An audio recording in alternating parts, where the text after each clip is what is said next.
Je dis toujours la vérité.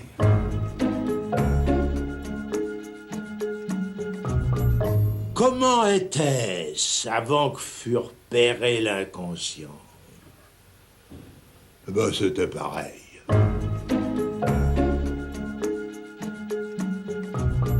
Ce que Freud nous rappelle, que ce n'est pas le mal, mais le bien qui engendre, qui nourrit la culpabilité.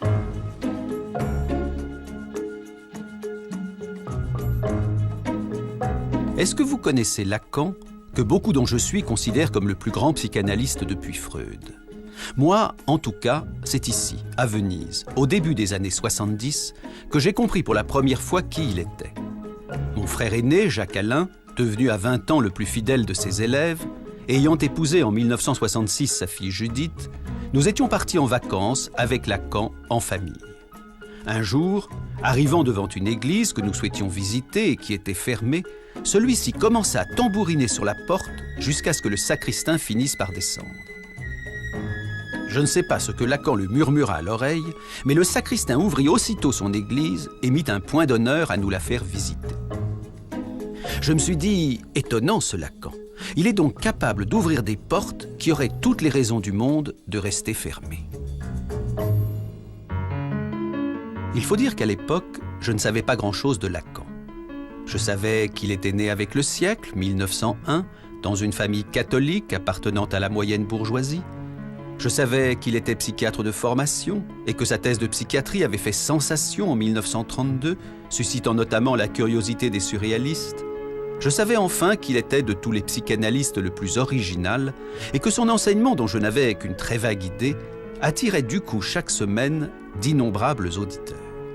Ainsi, comme j'étais souvent invité dans sa maison de campagne, je savais également qu'il était le beau-frère du peintre André Masson, l'ami de Balthus, de Giacometti ou de Picasso, et j'avais vu de mes yeux qu'il avait acheté l'une des œuvres les plus sulfureuses de l'histoire de la peinture, L'origine du monde de Courbet. Bon, depuis, évidemment, étant devenu moi-même psychanalyste, j'en ai appris beaucoup plus sur lui. Mais 40 ans après mon voyage à Venise, mon sentiment n'a pas varié. Lacan était un type absolument étonnant, et si j'ai d'ailleurs réalisé aujourd'hui ce film, c'est qu'il n'y a aucune raison de ne pas le faire savoir au plus grand nombre. Cela dit, Lacan n'est pas et depuis longtemps confidentiel. C'était le cas de son vivant, c'est encore plus vrai aujourd'hui, où les lacaniens à travers le monde se comptent par milliers, y compris chez ceux-là même qui n'étaient pas encore nés au moment de sa mort, en septembre 1981, telle la petite bande du diable probablement, l'une des revues les plus inventives du moment. Pour moi, dans l'imaginaire et dans l'iconographie, il a un côté 70s avec son cigare tordu, ses cols Mao, etc. Mais il est d'une actualité, je dirais, imputrescible, parce que justement, il est sulfureux, parce que c'est un personnage qui prend des risques, qui va contre lui-même. Et c'est en ça qu'il fait preuve d'un courage et nous met au défi. Il y a quelque chose dans la figure de Lacan qui interroge le désir de chacun. Sa personne, son style, son désir, l'extrême singularité qui l'anime, interroge chacun. Et il m'a semblé à cet égard qu'au fond, Lacan était le diable. Pas le diable au sens où on l'entendrait comme le méchant. Il fait, lui, cette référence au diable amoureux de Cazotte. Le diable qui vient interroger chacun au plus intime de son être et lui dire, au fond, qu'Evoy. Bien vu. Qu'Evoy, que veux-tu vraiment ? C'est en effet la question que Lacan posait à chacun de ceux qui venaient le voir dans son bureau aujourd'hui mythique. Car l'histoire de Lacan, c'est d'abord l'histoire du 5 rue de Lille.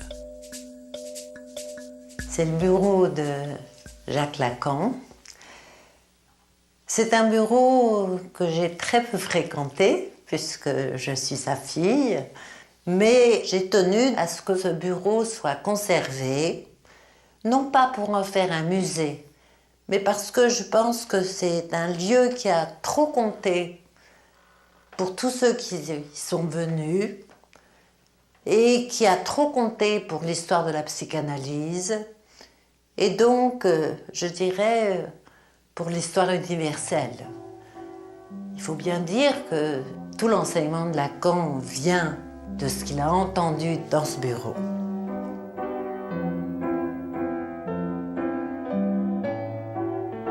Juste après la guerre, on vivait tous ici. Ma sœur dormait sur le divan parce qu'on était très nombreux dans la maison.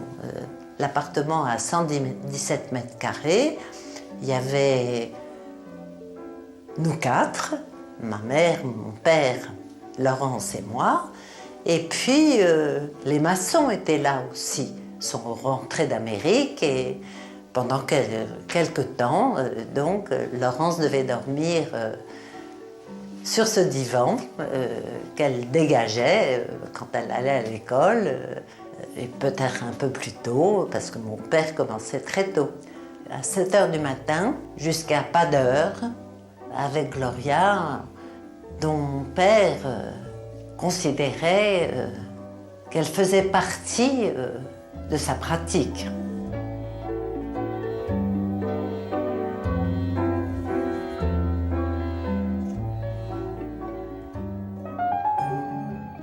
Les patients de Lacan, ces analysants qui ont fréquenté ce bureau, il y en a beaucoup qui peuvent encore témoigner. Et pour ce film, j'en ai rencontré plus d'une dizaine.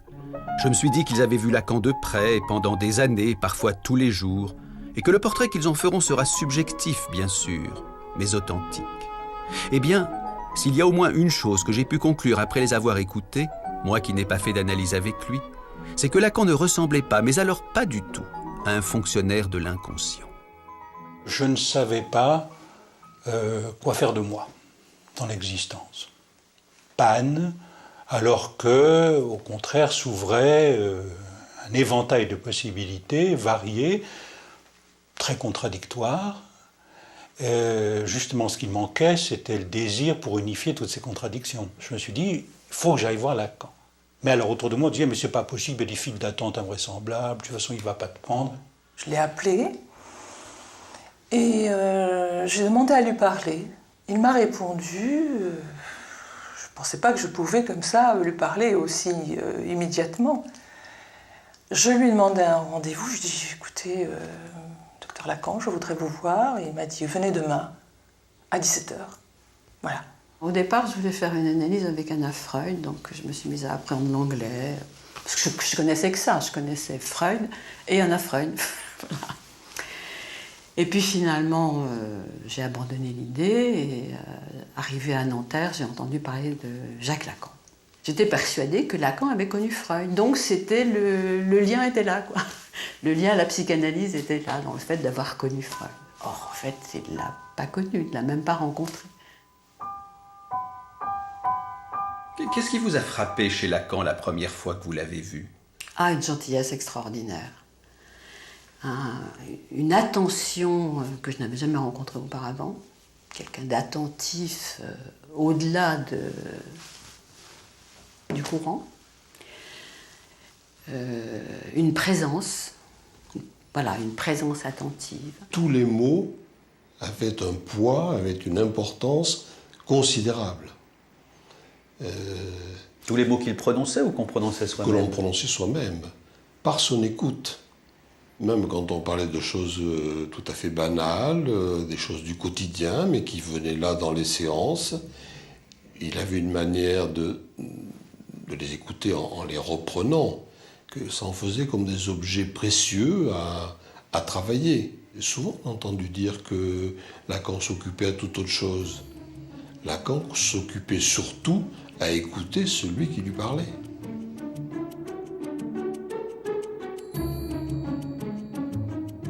Lacan savait les mots qui avaient compté pour quelqu'un et il savait les utiliser à bon escient. Ça faisait mouche. Quand il l'avait extrait de ce qu'on lui disait, un mot, une phrase, un souci de dire à chacun « ça c'est votre musique, ça c'est bien vous ». Vraiment, vous y tenez. Ce genre de ponctuation touchait à chaque fois, en effet, à un noyau tout à fait central et donnait l'idée qu'il avait enregistré. Êtes-vous freudien ou lacanien, me demande-t-on souvent. Et invariablement je réponds lacanien, donc freudien. Car même si Lacan n'a jamais rencontré Freud, de tous les psychanalystes, il est celui qui l'a lu livre après livre avec le plus de sérieux. Tenez, un exemple. S'il y a bien une phrase emblématique de Lacan, c'est celle-ci. L'inconscient est structuré comme un langage. Mais qu'est-ce donc là, sinon le pivot même de la découverte freudienne ? Comment a-t-il fallu Freud pour que simplement il en vienne à lire les rêves, les lapsus, voire les mots d'esprit, comme on déchiffre un message chiffré. Allez au texte de Freud, réparti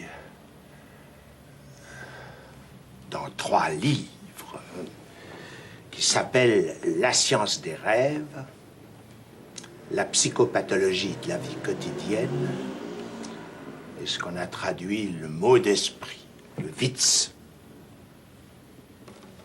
Vous y lirez.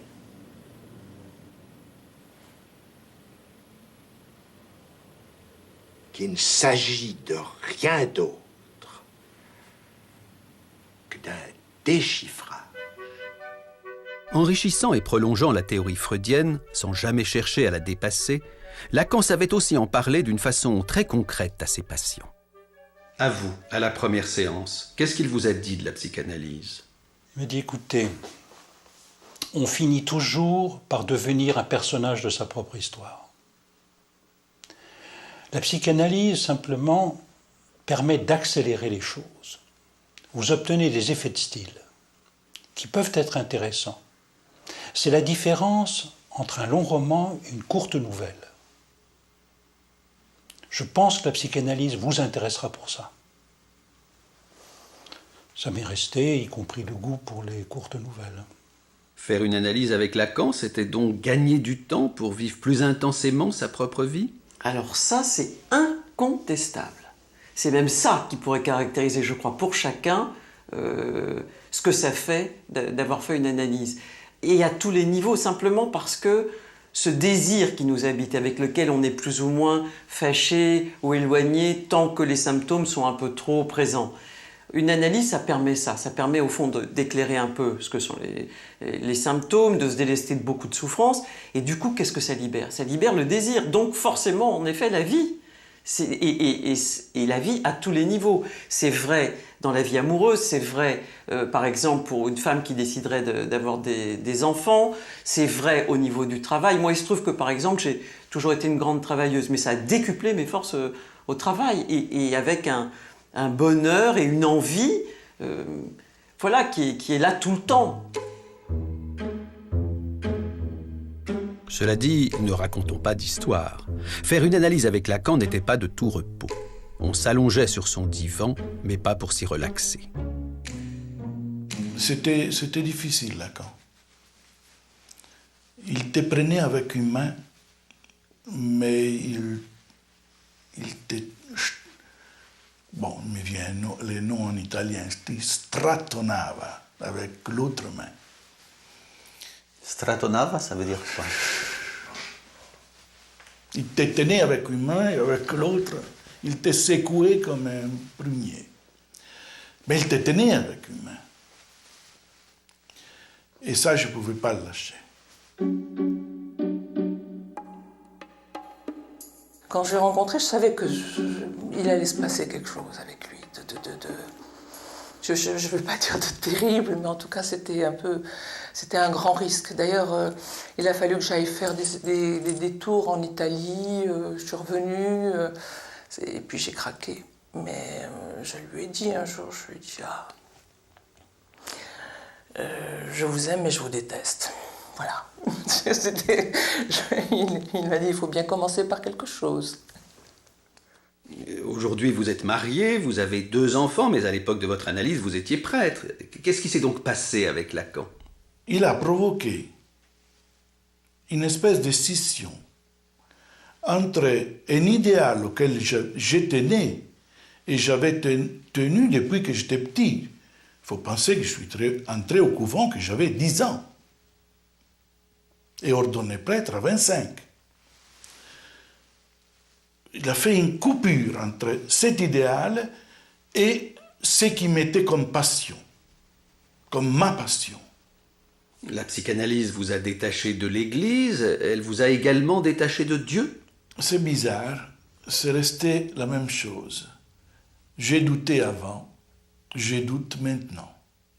Alors Lacan, il était du côté de la dureté ou de la douceur? Je retiendrai que la dureté était du côté de l'acte, mais que la douceur faisait que l'on continuait son analyse.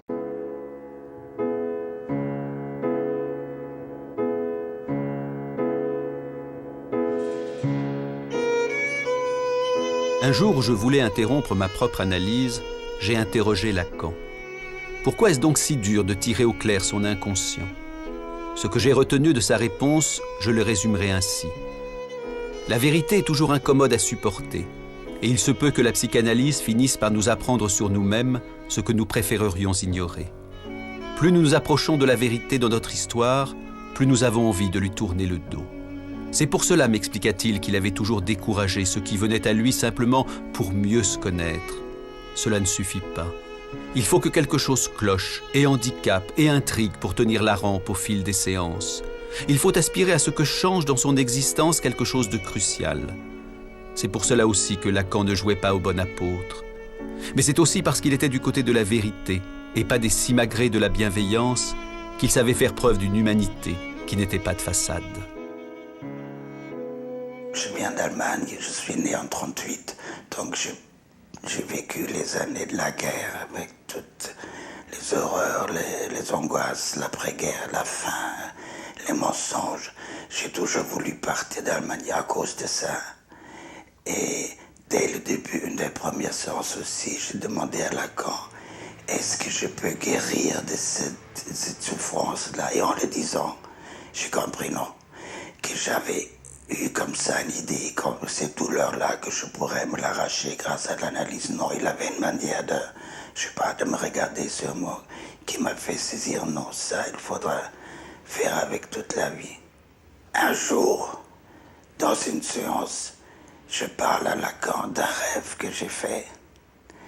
Un rêve, et je lui dis, je me réveille tous les matins à 5 heures.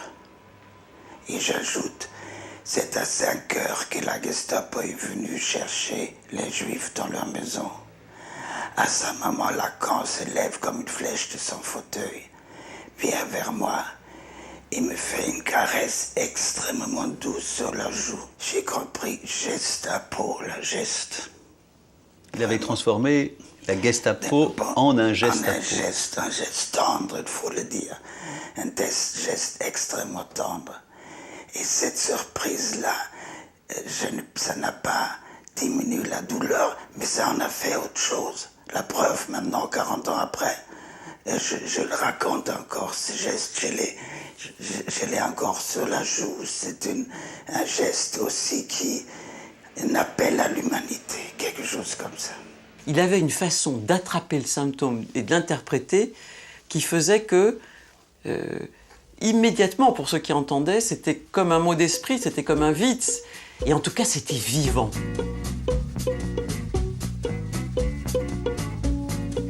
Vivant. Et on peut même ajouter libre. Car Lacan faisait preuve dans sa pratique comme dans sa vie d'une liberté réjouissante qui contrastait avec la rigidité, le formalisme, le sérieux des psychanalystes de son époque. Et c'est pourquoi, bousculant sans ménagement le cadre austère du conformisme psy, il fit de son bureau un lieu volcanique.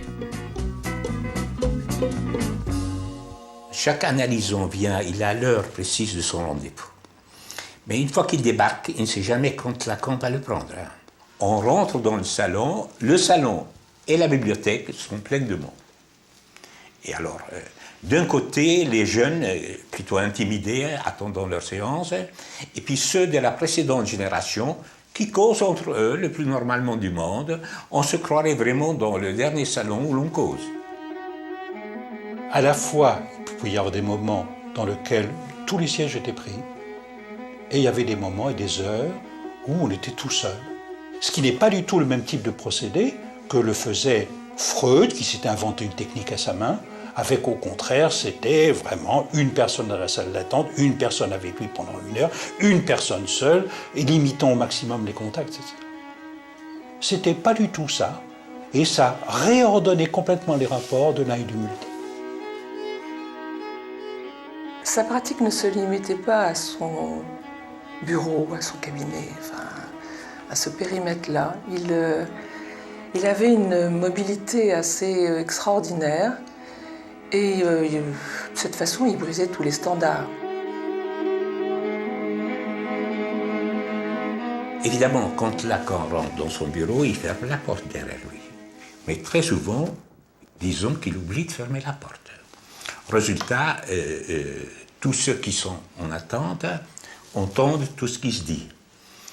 Et c'est là qu'on découvre, on réalise que là où chacun imagine le drame de son Oedipe, ça a fini par devenir une rengaine ponctuée par les soupirs de Lacan, des soupirs à fond de l'âme. Et c'est vrai qu'il y a eu plusieurs comme ça, plusieurs moments où je lui disais quelque chose et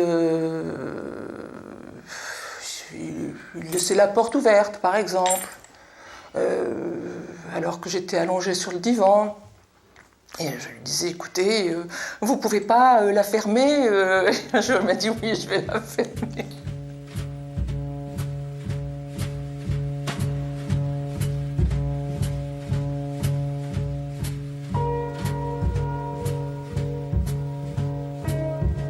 Il y a certainement un maniement de l'espace, disons, du privé et du public qui faisait tout de même que chez Lacan se brouillait l'espace privé, l'espace public. En même temps, il y avait le sentiment, il y avait une zone de très grande intimité, réservée, préservée. Il y a des choses que je n'ai jamais sues chez les gens que je croisais plusieurs fois par semaine chez Lacan. Et d'un autre côté, tout un espace où privé-public, des interpellations, des choses se déroulaient sur une scène, disons sur la scène du monde. Par exemple, ton père laissait le téléphone sonner dans son bureau? C'était le contact, je crois, avec le monde extérieur, qui n'était jamais interrompu, aussi attentif qu'ait pu être mon père en tant qu'analyste à chacun. Le monde existait encore. C'est un téléphone qui a toujours été par terre. Et une Américaine était venue consulter le docteur Lacan pour sa fille et elle a tenu que ça n'était pas un analyste qu'elle venait voir, précisément parce que le téléphone était par terre et que l'ensemble des pièces qu'elle a pu voir n'était pas analogue à ce qu'elle imaginait d'un appartement d'un grand psychanalyste. Qu'aurait-elle dit la malheureuse si elle avait su en plus que Lacan interrompait brusquement ses séances sans respecter aucun timing? Les séances à durée variable, ce sont les seules qui peuvent attraper quelque chose d'un instant d'ouverture de l'inconscient. Quand l'analysant dit quelque chose qui n'entend pas ce qu'il dit et que l'analyste coupe là, évidemment, là, ça a un effet beaucoup plus intéressant que s'il s'aperçoit dans la séance de ce qu'il a dit là et qu'il va ensuite prendre tout le temps qui reste dans l'hypothèse d'un effet de séance chronométrée pour s'empresser de recouvrir tout ce qu'il a dit ou lui donner un système explicatif qui lui-même fera que ce qui a surgi à son insu sera totalement recouvert ou effacé. À ces séances beaucoup plus courtes que dans l'orthodoxie freudienne, Lacan ajoutait une autre inconvenance. Il n'avait pas de grille tarifaire et se déterminait au cas par cas. Comment le prix de vos séances a-t-il été fixé? Je lui ai expliqué qu'à l'époque, l'ordre religieux me donner une certaine somme pour un mois. Et il m'a dit, eh bien, vous me donnez cette somme-là chaque séance. Je dois dire que c'était difficile. Au moment de prendre congé, il me demande un prix de séance. Jamais je n'avais eu autant d'argent sur moi. Alors j'étais complètement éberluée. Et il me dit très gentiment, « Oh, mais ça ne veut pas dire que je vous prendrai ce prix-là à chaque fois. » Lorsque je l'ai vu la première fois, il m'a dit, à la fin, donnez-moi telle somme. Une somme à tomber à la renverse. Alors je lui dis, monsieur, je n'ai pas cette somme. Et il m'a dit, eh bien, donnez-moi ce que vous avez. Je lui ai donné ce que j'avais. Je lui ai tout donné, tout ce que j'avais dans mon porte-monnaie. Et quand je suis retournée le voir, je lui ai dit, écoutez, c'est avec vous que je veux faire une analyse. C'est rien à faire, c'est avec vous. Mais voilà, je ne peux pas vous payer ce que vous me demandez. Et là, il ne m'a pas dit, donnez-moi ce que vous avez. Il m'a dit, donnez-moi ce que vous voulez. Il paraît que pendant plus d'1 an, vous avez poursuivi votre analyse avec Lacan sans lui payer un seul centime. Absolument. Et vous aviez l'habitude d'aller avec quelle fréquence chez lui? Au début, j'allais 2 fois, puis c'était tous les jours, sauf le samedi. Et à la fin des séances, il ne vous demandait pas où vous en étiez? Rien du tout. Comment vous avez compris ça, que Lacan, qui était, raconte-t-on, tellement cher, ait pu... Mais c'était sa réputation, comme quoi Lacan était un homme qui aimait beaucoup l'argent. Et là, l'exemple qui m'est arrivé à moi me prouvait qu'il fonctionnait comme analyste. J'étais là, je faisais mon analyse, il voyait bien que je jouais à quoi que ce soit, ce qui fait qu'il m'a laissé faire. Il a su attendre. Il a su attendre et être patient. Il a donc attendu que vous puissiez gagner votre vie pour le payer. Exact. Chez lui, cette façon dont l'argent ne correspond absolument pas aux valeurs ou tout au simagré, au rituel petit bourgeois, frappait énormément. Il prenait de l'argent, il le prenait dans votre poche, il allait regarder, qu'est-ce que vous allez me donner aujourd'hui? Oh, vous allez bien me donner un petit quelque chose, et ensuite fouiller dans votre porte-monnaie. Enfin, on ne fait pas ces choses-là. Parce qu'on ne comporte pas comme ça. Ou bien le mettant ensuite dans son tiroir, chez lui, avec des billets qui s'accumulaient, donc visiblement il ne savait pas combien il y en avait. C'était quelqu'un d'autre qui s'en occupait à l'occasion où Gloria venait, prenait ce qu'il y avait dedans. C'était d'autres qui s'en faisaient. Pour lui, l'intérêt majeur, c'est celui de la psychanalyse. Et d'intéresser chacun de ceux qui venaient le voir à une dimension d'un intérêt au-delà de ce qui étaient ses intérêts évidents. Patients innombrables, attentes interminables, séances courtes, prix exorbitants, toute une mythologie se constitua progressivement autour de Lacan, qui devint à la fin des années 50 l'image même de l'hérétique. Mais en fait, chez Lacan, le non-conformisme était depuis les années 30 une seconde nature. Quand jeune psychiatre, il étudia le cas de cette patiente surnommée Aimée, en prenant à contre-pied, en subvertissant la psychiatrie officielle. Quand lui, il va publier le cas Aimée, il vient tout à fait en rupture avec ce que font les maîtres qui sont les siens à cette époque-là. Les maîtres de l'époque, ce qu'ils veulent, c'est décrire une symptomatologie à laquelle ils vont attacher leur nom. Et donc, il leur faut en effet un nombre important de cas, comme si, en effet, le nombre venait confirmer. Et Lacan prend le contre-pied tout à fait de ça. Lacan veut montrer qu'avec un cas approfondi, on peut dire beaucoup plus de choses qu'avec ce qui était aussi à l'époque ajouter les cas les uns à la suite des autres, comme c'est aussi aujourd'hui la loi du nombre qui dirait quelque chose des patients. La loi du nombre dit peut-être quelque chose d'une maladie, elle ne dit rien d'un patient, elle ne dit rien d'un sujet. Ce que Lacan a introduit, c'est tout de même la singularité du sujet, le un par un. En s'opposant à la tyrannie du nombre, en refusant de se comporter devant la souffrance comme un médecin, Lacan ne pouvait faire que scandale. Imaginez qu'il disait cette chose incroyable pour un thérapeute: le symptôme est ce que beaucoup de personnes ont de plus réel.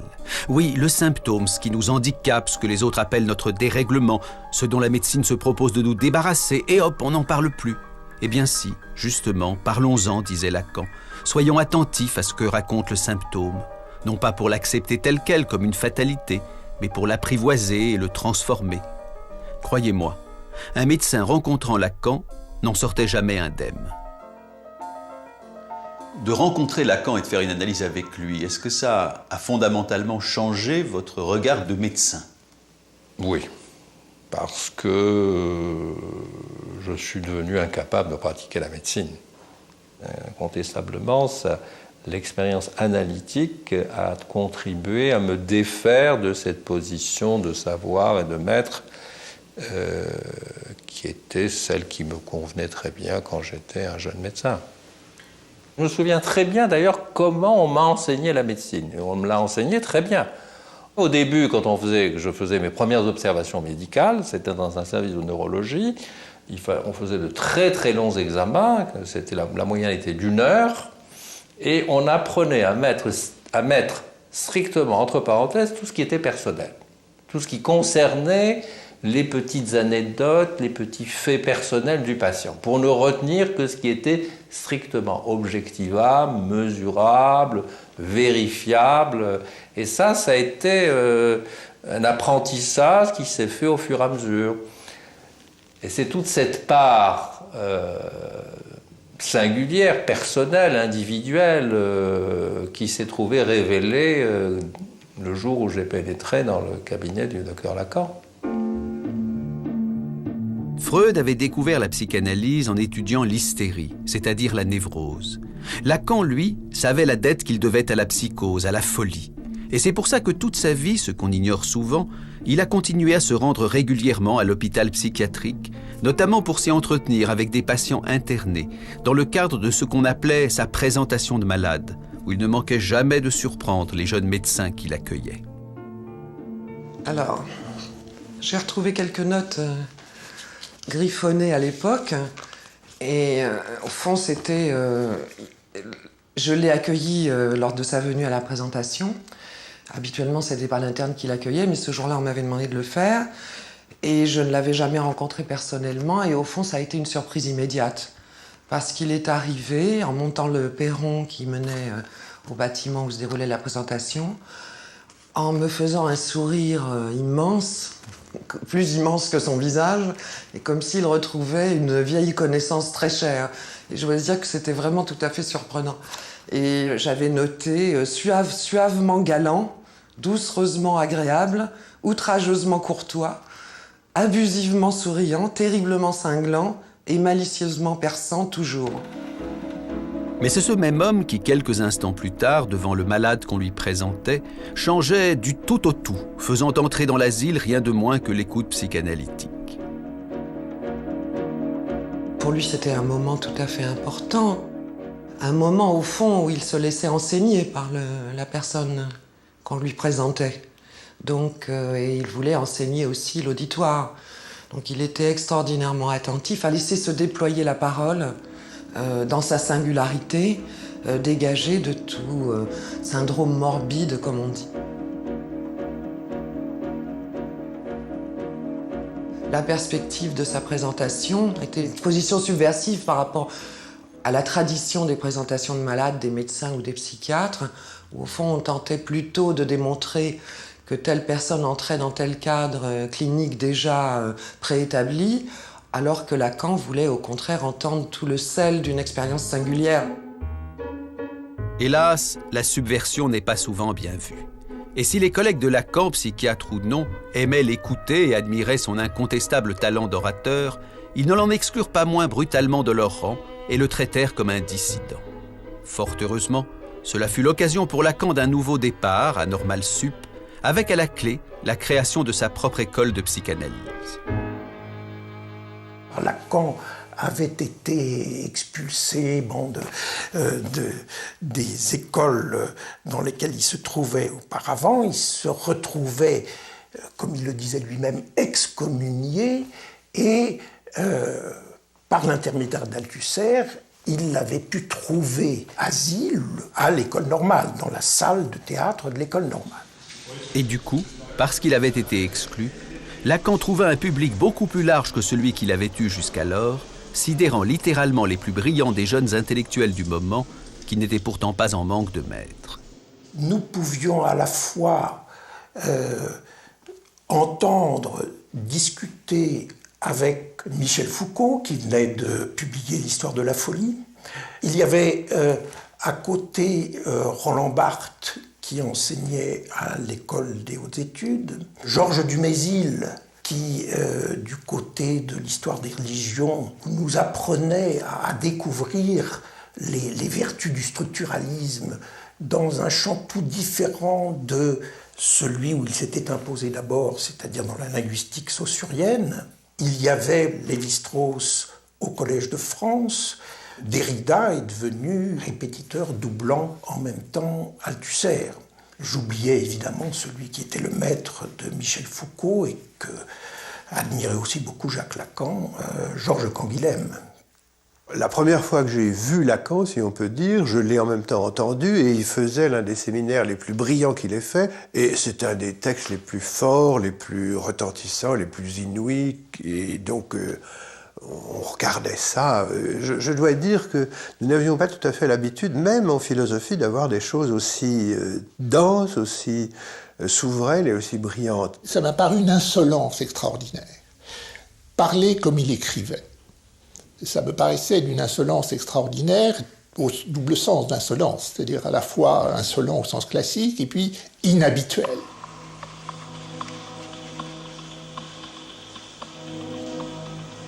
J'attendais d'être surpris, que je ne puisse pas prévoir en quelque sorte la note qui viendrait après. Comme dans, vous savez, dans une pièce de piano ou de musique en général m'intéresse quand je ne peux pas prévoir la note qui vient après. Et là, c'est ce sentiment que j'ai eu très tôt, dès la première conférence, et j'étais traversé d'une sorte de jubilation.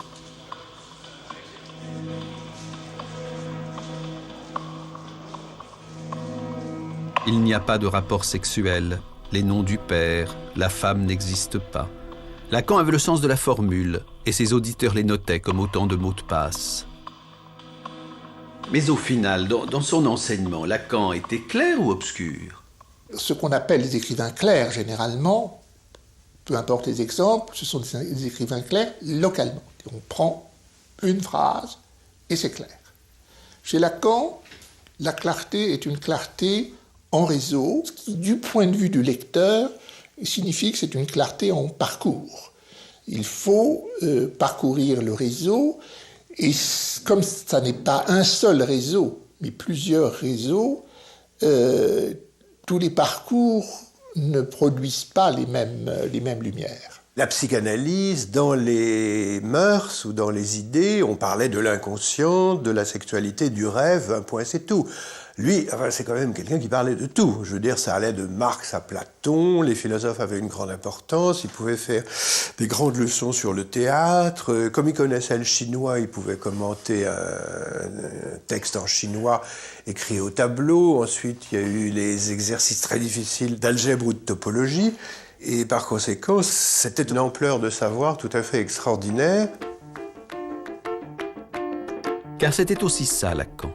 Un homme qui n'était pas prisonnier du milieu auquel il appartenait et qui s'imprégnait dans son œuvre de bien d'autres discours que le discours analytique, tirant parti des ramifications nombreuses sur lesquelles il pouvait s'appuyer.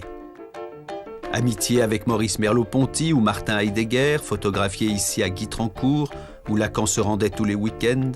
Amitié avec Michel Leiris ou Jean-Paul Sartre, dont on vient seulement d'apprendre aujourd'hui que, souffrant d'hallucinations, il avait consulté Lacan avant de tenter plus tard d'être analysé par lui.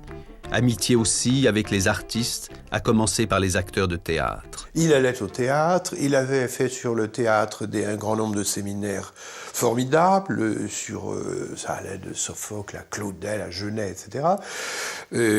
Il avait épousé une actrice que nous connaissions bien. J'ai très bien connu Sylvia Bataille, elle venait voir les spectacles. J'ai travaillé avec Chéreau à ce moment-là, elle venait tout voir à Lyon-Villeurbanne. Maman était effectivement actrice de cinéma et qu'elle était absolument adulée par énormément de monde au moment où mon père l'a connue. C'était certainement quelque chose qui apprenait beaucoup de choses à mon père que d'entendre ma mère parler de ce que c'est qu'être acteur. Les années 60 ponctuent un moment crucial dans la vie de Lacan. C'est là que son cours, son séminaire, commencé avec une vingtaine de personnes dans son appartement, prend à Normal Sup toute son ampleur. Désormais, il est clair que tout le monde peut venir écouter ce que Lacan veut transmettre. Cet auditoire était extrêmement bigarré. Se retrouvaient à la fois là des psychiatres, des mathématiciens, des historiens, des sociologues, des philosophes, des économistes, enfin des gens venant d'horizons extrêmement divers que Lacan avait pêchés. Il les avait entraînés dans quelque chose qui était un rendez-vous générationnel, mais d'une génération qui défie la chronologie. On ne savait pas ce qu'on allait trouver ce jour-là quand on venait au cours de Lacan. On ne savait pas ce qu'on allait entendre. Et d'ailleurs, à la sortie, chacun avait entendu des choses extrêmement diverses. Chacun était persuadé d'ailleurs que Lacan lui avait dit quelque chose à lui de particulier dans le séminaire, quelque chose avait vibré, enfin c'était très drôle. Le débriefing du séminaire qui avait lieu au bistrot après permettait de voir que justement Lacan se situait dans un registre de la langue, dans l'équivoque, qui faisait que ça résonnait pour chacun de façon extrêmement particulière.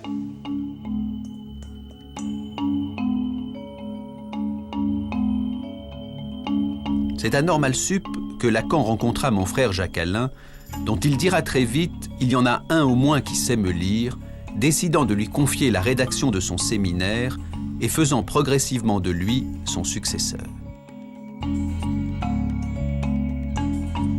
Jacques-Alain a succédé à plusieurs personnes qui ont essayé d'établir le séminaire, et c'était pour mon père à chaque fois la catastrophe. C'était pas ça qu'il voulait. Moi, ce dont je me souviens, c'est que quand Jacques-Alain lui a dit « je peux faire vos séminaires », il lui en a présenté les 4 concepts fondamentaux de la psychanalyse. C'était la joie pour mon père et vraiment un soulagement extraordinaire. Et d'ailleurs, tout de suite, mon père a dit « vous allez les faire tous ». Le travail de Jacques-Alain, pour mon père, était réjouissant, satisfaisant et auquel il tenait comme à la prunelle de ses yeux. Que Lacan ait été soulagé se comprend aisément. Faire passer une œuvre aussi complexe de l'oral à l'écrit était un travail considérable, qui nécessitait de la repenser, de la réécrire. Et cela explique pourquoi Lacan demanda aux éditions du Seuil que Jacques-Alain soit inscrit contractuellement comme son co-auteur. Le résultat est là. Le séminaire est traduit dans le monde entier et considéré comme l'une des œuvres majeures du XXe siècle, avec à la clé cette réussite étonnante que ceux-là même qui n'ont jamais connu Lacan peuvent, en le lisant, l'entendre. J'avais l'impression, en lisant les séminaires, d'entendre sa voix. Voilà, j'avais l'impression d'être en présence de quelqu'un. C'est complètement différent de la lecture d'un texte philosophique, justement, où là, on sent quand même qu'on se plonge dans le passé, on a du mal quand même à faire revivre la voix de Kant, la voix de Hegel. Alors là, c'est vrai qu'avec Lacan, on sent quelque chose qui n'est pas clos. Chaque leçon, où il nous laisse comme ça un peu sur notre faim, où on se dit, bon, là, il faut la leçon suivante, et puis encore la suivante, et encore la suivante. Donc voilà, quelque chose de très vivant qui mettait en mouvement aussi quelque chose en moi. Lire, en fait, le séminaire, c'est pas du tout la même chose que lire un texte théorique, philosophique, ou même un texte théorique psychanalytique. Lire Lacan, l'entendre et le voir aussi. Puisqu'en 1973, à 72 ans, il accepta pour la première fois de sa vie, et la seule, d'être filmé par la télévision française.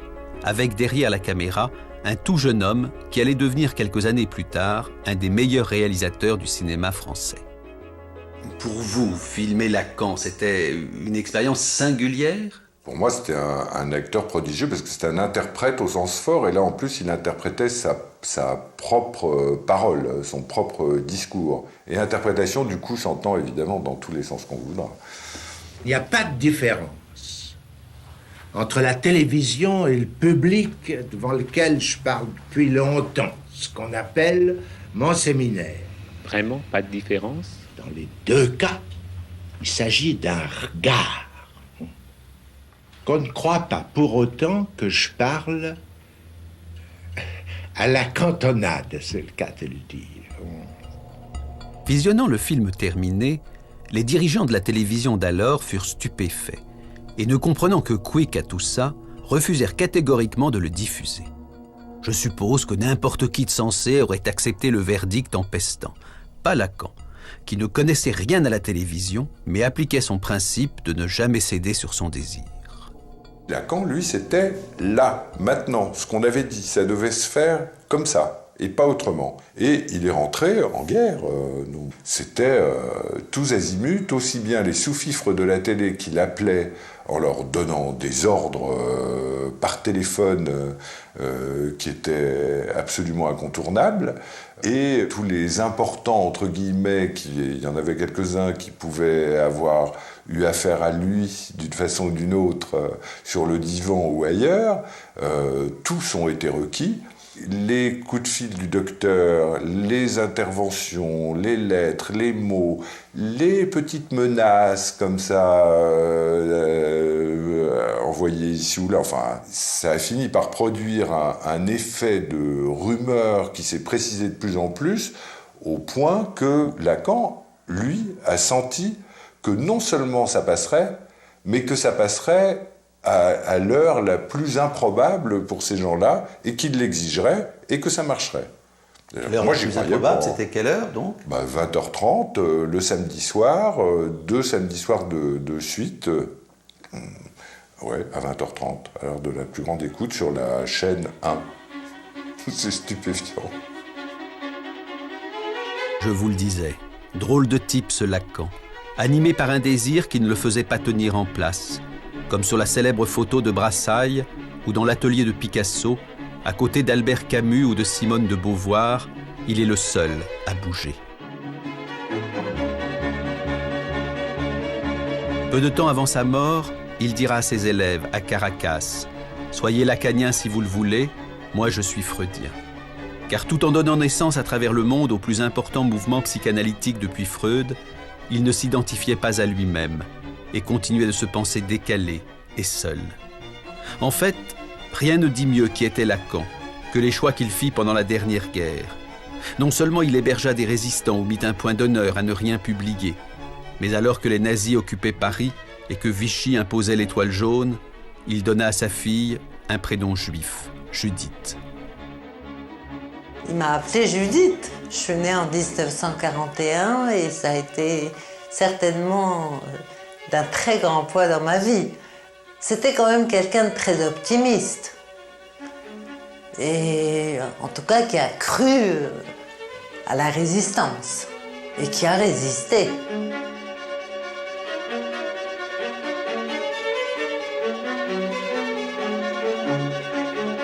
Venise, printemps 2011, 30 ans après la mort de Lacan. Freud lui aussi aimait bien cette ville. Il disait « Les pierres parlent ». En me promenant sur le Grand Canal, ce film presque terminé, et cherchant dans ma mémoire d'autres images de Lacan, je me suis demandé pourquoi nous a-t-il si peu parlé de lui pendant toutes les années où nous l'avons côtoyé ? Pourquoi nous a-t-il raconté aussi peu de souvenirs ? Et arrivé à Paris, je suis allé voir mon frère Jacques-Alain, grâce à qui, après tout, j'avais connu Lacan et Judith et la rue de Lille et la psychanalyse. Quand je l'ai connu, toi un peu plus tard, c'était un homme qui approchait des 70 ans. Donc il y avait... il était en rapport avec... Nous l'avons connu en rapport avec la fin de sa vie. Et décidé à vivre jusqu'à la dernière seconde. Je n'ai jamais rencontré personne qui ait eu moins de nostalgie que Lacan, et il ne racontait jamais un souvenir. Il parlait même quasiment jamais du passé. Je l'ai connu en janvier 1964. Il avait eu des déboires historiques avec ses collègues dans les 3 mois qui avaient précédé. Et il m'en a jamais décroché une sur cette période.